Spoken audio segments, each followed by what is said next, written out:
මුදල් පසුපස ඔයා දිව යන තරමට මුදල් ඔයාගෙන් තව තවත් ඈතට යනවා කියන කතාව ඔයා අහලා තියෙනවද? ඔව් ඒක එහෙම තමයි. කවදාවත් ඔයා මුදල් හොයන්න කියලා අමාරුවෙන් ආයාසයෙන් මුදල් උපයන්න යන්න එපා. මුදල් කියන්නේ කාසිය හා නෝට්ටු පමණක්ම නෙමෙයි. මුදල් යන ශක්තියක් නිසා මුදලට යම් ජීවම ස්වභාවයක් තියෙනවා. ඒ ශක්තියක් නිසා අපේ හැඟීම් දැනීමේට දැනෙනවා.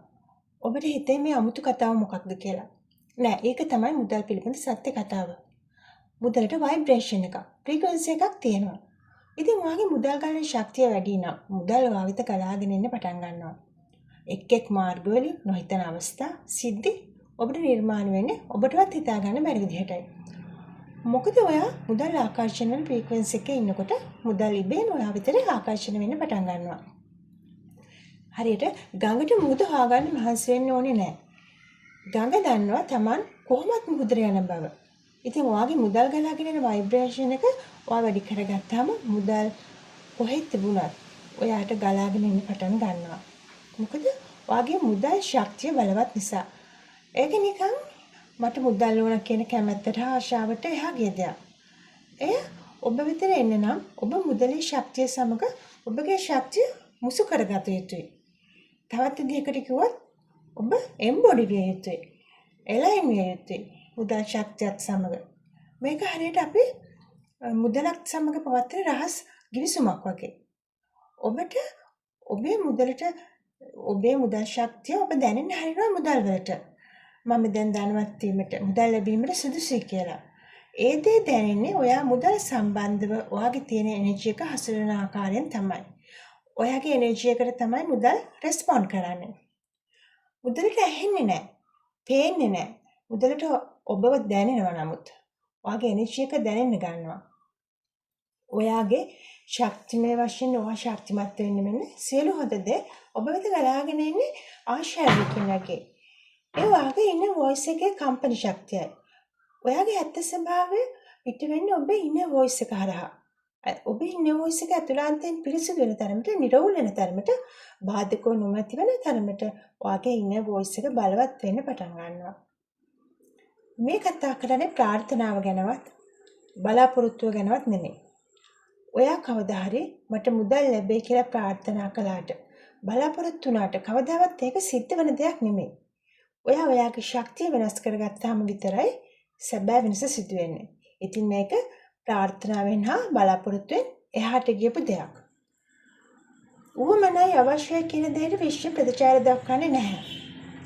නමුත් ඔයා නිහඬව ඔබට ඇති බවට ફોකස් කළාම ඔයාගේ අතුලාන්ත පරිපූර්ණ බව සමග ඒකාත්මික වුණාට පස්සේ විශ්වය වාට ප්‍රතිචාර දක්වන්න පටන් ගන්නවා. ඒ නිසා තමයි ඔයා ස්තුතිවන්තභාවය, සතුට, තෘප්තිමත්භාවය හා සාම්‍ය ඔයාගේ ජීවිතය තුළින් ගලා යාමට ඉඩ සැලසිය යුතු වෙන්නේ. මේ දේවල් ක්ෂණිකවම ඔයාගේ ශක්ති ක්ෂේත්‍රය වෙනස් කරන්න පුළුවන්. සරලව දේවල් කීපයක් කරලා ඔයාට මේ දේ කරගන්න පුළුවන්කම තියෙනවා. අපි මීට පෙර මේ දේවල් කතා කරලා තියෙනවා. අපි යම් බීජයක් පොළවේ පස්වලට යට කරලා හිටවුවාම ඒක නිහඬවම નિયમિત කාලය හා નિયમિત පෝෂණය අරගෙන හැමින් වර්ධනය වෙන්න පටන් ගන්නවා. අන්නේ ක්‍රියාදාමයේම තමයි ඔයාගේ එනර්ජි එක චේන්ජ් කරාට පස්සේ ඔයාගේ ජීවිතයට සිදු වෙන්නේ. එය පිටතින් නොපෙනුනත් අභ්‍යන්තරයෙන් ඇතුළතින් ඔයාට නොපෙනෙන නොදැනෙන යම් දෙයක් සිදු වෙන්න පටන් ගන්නවා. ඔයා ඒකට බාධා කළේ නැත්නම්.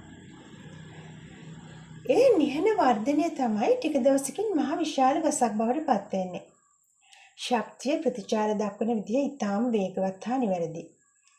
යුනිවර්ස් එකට කවදාවත් තම තීරණ වර්ධින්නේ නැහැ. මොකද විශ්වයේ නීතිය සමාන ශක්තියින් වලට සමාන ශක්තියෙන් ඇට්‍රැක්ට් වීම කියන එක තමයි විශ්වයේ නීතිය. ඒ කියන්නේ ඔබ අහලාදී like attract like. මේක අපි law of attraction වල බෙහෙවින් කතා කරන මාතෘකාවක් like attract like කියන එක. ඇත්තටම විශ්වයේ රාජකාරිය වෙන්නේ ඒ ශක්තියින්ට අදාළ වෙන ශක්තියින් ඒ ශක්තියින් වලට ආකර්ෂණය කර දෙන එක. මේක විද්‍යාත්මක සංසිද්ධියක්. දහස් සාරයක් පර්යේෂණ කර හොයාගත්ත විශ්වයේ සත්‍යම ස්වභාවය එයයි. නමුත් විද්‍යාවට මේක හසු වෙන්න පෙර අපේ ශාස්ත්‍රඥ වහන්සේලා මේ විශ්වය හැසිරෙන ස්වභාවය, විශ්වයේ කම්පන ස්වභාවය හැසිරෙන විදිය, ඒවා මිනිසුන්ට බලපාන ආකාරය හා ඒවට කොහොමද අනුගත වෙන්නේ කියලා අපිට මේ ගැන කලින් උන්වහන්සේලා විසින් දේශනා කරලා තියෙන වෙන වෙන විදිවලින්. යම් කෙනෙක් විසින් තමාගේ ඇතුළාන්තයෙන්ම විශ්වයට පිට කරන ශක්තිය, සිතිවිලි, හැඟීම්, වචන ලෙස හෝ ක්‍රියාවන් ලෙස ශක්තිය පිට කරනකොට විශ්වය ඒ ශක්තියට අපව ප්‍රතිචාර දක්වනවා. එහෙම නැත්නම් විශ්වයෙන් රියැක්ට් එකක් කරනවා. එතකොට ඒ පිටවන ශක්තියට සමානව එළිය ඇති ශක්තියේ අපසු රියැක්ට් කිරීම නිසා, ප්‍රතිචාර දැක්වීම නිසා අපිට ඒ දේ නැවත අපි පිට කරන දෙයට සමාන දෙයක්ම අපිට අපහසු ලැබෙන්න ගන්නවා. ඉතින් අපි කතා කරමින් සිටි මුදලත් ශක්තියක් නිසා. මුදල් නිතරම ශක්තියක් කියලා අපි කතා කරලා තියෙන නිසා දැන් ඔයා දන්නවා මුදල් ශක්තියක් කියලා. ඔයා මුදලේ ශක්තිය සමග කම්පැනි වුණාම, ඔයා මුදලේ ශක්තියත් සමග සමපාත් වුණාම, එහෙම නැත්නම් ඔයා මුදලේ ශක්තියත් සමග ඔයාගේ ශක්තිය අලයින් කරගත්තාම මොකද වෙන්නේ? අන්න එතකොට තමයි මුදල් ඔයා වෙතට ඇට්‍රැක්ට් වෙන්න පටන් ගන්නෙ. ඔයා ඒ දේ කරගත්තාම ඔයාගේ ශක්තියත් මුදලේ ශක්තියත් අලයින් කරගත්තාම මුදල් ඔයා කිව්වත් නැතත්, ඔයාට උවමනා වුණත් නැතත් ඉබේටම ඔයා වෙතට මුදල් ආකර්ෂණය වෙන ගන්නවා.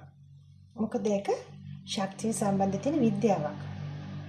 සමාන ශක්තියට එන නිසා ඒක වටවත් අන්තිමට වළක්වන්න බැරි තත්යකට දක්වාම පත් වෙන්නත් පුළුවනි. මොකද විශ්ව නීතිය හැම විටම like attract like.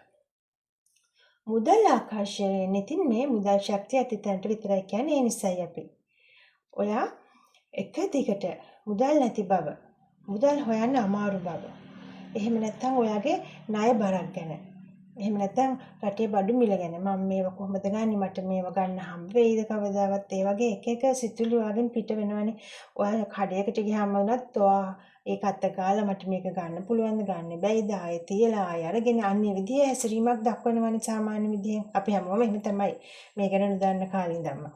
ඉතින් එහෙම කරලා ඔයාගේ වටා එහෙම වුණාම හිග කමේ නැති ගමේ සිරගයක් හදා ගන්නවා. මොකද මේ ඔයාගේ ශක්තිය එතකොට කවදාවත් අර වෙනස් වෙන්නේ නැහැ. එකම තැන එකම විදිහට කරකවි ඔයාලඟ එකම විදිහට තියෙනවා. මොකද ශක්තිය හිර වෙලා තියෙන්නේ. ශක්තිය වෙනස් වෙලා නැහැ. ඉතින් ඒ ඔයාගේ හිකකම නැවති මානසිකත්වයෙන් ඔයා ධනවත් මානසිකත්වයට මාරු වෙන්න ඕනේ. ඒ කියන්නේ ඔයාගේ නැති බැරි දුප්පත් මානසිකත්වයෙන් ඔයා ඒක ධනවත් මානසික රටාවකට චේන්ජ් කරගන්න ඕන.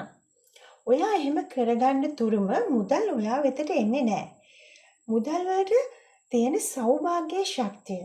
නමුත් ඒ වෙලාවේ ඔයාලක තියෙන්නේ නැති බැරි කමේ, හිගකමේ ශක්තිය. ඉතින් මේ ශක්තිය දෙක කවදාවත් එකට මැච් වෙන්න විදිහක් නැහැ. අසමාන ශක්තියින් දෙකක්. ඉතින් ඔයාගේ දුප්පත් මානසිකත්වය ධනවත් මානසිකත්වයට මාරු කරගන්න එක තමයි ඔයාට කරන්න තියෙන එකම දේ. වෙනත් විදිහකට කිව්වොත් ඔයාගේ ভাইබ්‍රේෂන් එක ධනවත් ভাইබ්‍රේෂන් එකක් බවට පත් කරගන්න ඕන. ඉතින් අලුත් වීඩියෝ එකකින් හමු වෙනතුරු අදට මම නවතිනවා. සුබ දවසක් ඔයාලට.